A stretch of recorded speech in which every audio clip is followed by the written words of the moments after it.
President Donald Trump has taken decisive action to close a significant import loophole that has allowed millions of American consumers, and by extension, Caribbean shoppers, to purchase Chinese goods without incurring tariffs. The de minimis exemption, which permitted duty-free imports of packages valued under $800, will be eliminated on Friday, May 2nd, fundamentally changing the landscape of cross-border e-commerce. This policy shift is part of a broader protectionist agenda, which earlier this week saw Trump impose staggering 104% tariffs on Chinese imports.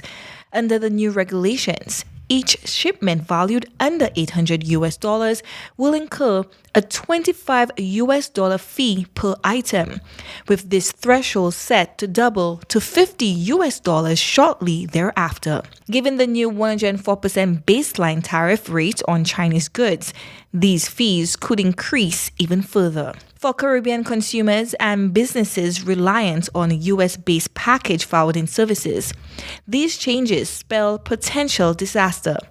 Small business owners in the region, many of whom depend on affordable inventory from Chinese e-commerce giants like Shein and Temu, now face existential threats as their operating costs are poised to skyrocket. Well, obviously that's alarming because I'm a business person and I do import a lot of my products for my business. So that's alarming for us because what do we do now as small business persons when obviously the tax on our import goods are going to go up?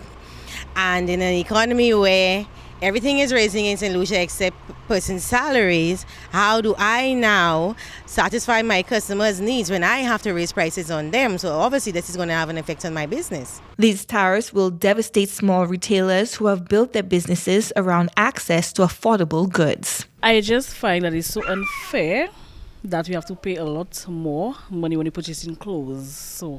The Trump administration has framed this move as a necessary measure to combat fentanyl trafficking, arguing that the de minimis provision has created security vulnerabilities. This justification follows a failed attempt in February to close the loophole, when U.S. Customs and Border Protection acknowledged it lacked the infrastructure to manage the sudden influx of inspections.